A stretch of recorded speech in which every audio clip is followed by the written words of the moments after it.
যদি এই দেশ এবং মাটির প্রতি ভালোবাসা থাকে, যদি সত্যি এই দেশের মানুষকে ভালোবেসে থাকেন, তাহলে একা একা থাকেন না। একা থাকার দুঃখ বড় মোটা।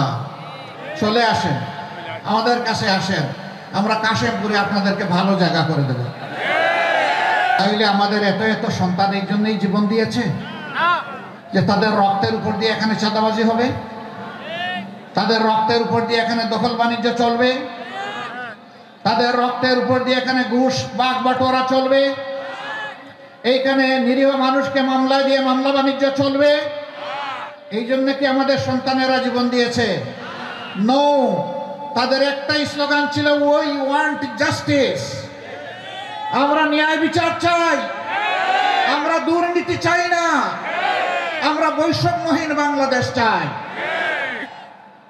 সেই বাংলাদেশ এখনো কায়েম হয় না বলেই আমাদের সেই বুকের সন্তান বীর যোদ্ধারা আবার স্লোগান তুলেছে, আবু সাইদ মুক্ত, শেষ হয়নি যুদ্ধ।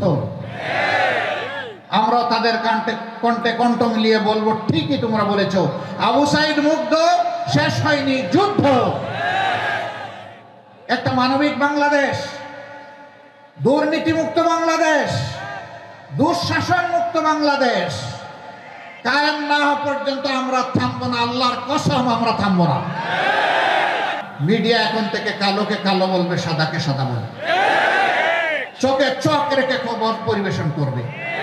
কিন্তু এখনো বাংলাদেশের বিভিন্ন জায়গা থেকে আসে, কোনো চাঁদাবাজের বিরুদ্ধে যখন কোনো সাংবাদিক বন্ধু সত্য খবর তুলে ধরেন, তখন তাকে হত্যার হুমকি দেওয়া হয়, তাকে দেখে নেওয়ার হুমকি দেওয়া হয়। মাঝে মাঝে সেই অডিও ভিডিওগুলো সামাজিক মিডিয়ায় চলেও আসে। আমরা সবাইকে বলি, আরেকবার যুদ্ধের জন্য প্রস্তুত হন। গাছ, খারাপ ফলের গাছ কাটা পড়েছে, কিন্তু আগাছা রয়ে গেছে, এগুলাকে পরিষ্কার করা হবে ইনশাআল্লাহ। আর রাজনৈতিক বন্ধুরা, সবাইকে বলি, দেশটাকে ভালোবাসো। দেশকে ভালোবাসার অর্থ হচ্ছে, আজ থেকে আমি আর চাঁদাবাজি করবো না, দখল বাণিজ্য চালাবো না, ঘুষ খাবো না, মানুষকে ভয় ভীতি দেখাবো না, কারো ইজ্জত লুণ্ঠন করবো না। যখন তখন নিজেদের মাঝে আমরা যুদ্ধ করবো না। অনেক সময় নিজেদের মাঝে যুদ্ধ হয় না, পদ পায় নাই, পদবি পায় নাই, দুই দিক থেকে লেগে যায়, নিরীহ মানুষ অথবা নিজের কর্মীকে অনেক সময় মেরে ফেলে। এগুলাও তো চলছে, এগুলা বাদ দেন।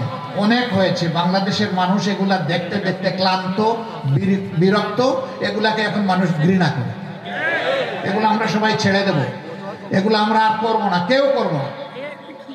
আমরা বলতে জামাতে ইসলামী বুঝাচ্ছি না, সমস্ত রাজনৈতিক দলগুলার কথা বলছি। যদি আমরা ছেড়ে দেই, সত্যিই যদি দেশকে ভালোবাসি, তাহলে বিবেকবান জনগণ যাকে পছন্দ তারা তাদের ভোট দিয়ে তাকে ক্ষমতায় পাঠাবে, এবং তখন দেশে একটা সুশাসন আশা করা যায়। কিন্তু এই বদ হাসলত যদি কেউ ছাড়তে না পারেন, তাহলে অনুরোধ করব, জনগণকে মেহরবানি করে বোকা ভাববেন না। এই জনগণ যথেষ্ট হুঁশিয়ার, আর রক্ত দিয়ে দিয়ে হুঁশিয়ার হয়েছে। অতএব জনগণকে বোকাও ভাববেন না, দুর্বল মনে করবেন না। যদি মনে করেন কালো টাকার পেশি শক্তি দিয়ে কিছু করবেন, সেদিন শেষ। ওই দুশ্চিন্তা আর করার কোনো দরকার নাই। জনগণ এই সুযোগ কাউকে দিবে না ইনশাআল্লাহ।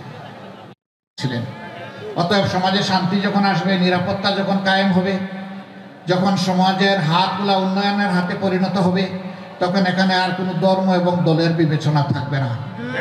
যোগ্য মানুষ যোগ্য জায়গায় চলে যাবে ইনশাআল্লাহ। সেই বাংলাদেশ গড়তে আমরা বদ্ধপরিকর, আমরা অঙ্গীকারবদ্ধ, আল্লাহর কাছে, জনগণের কাছে।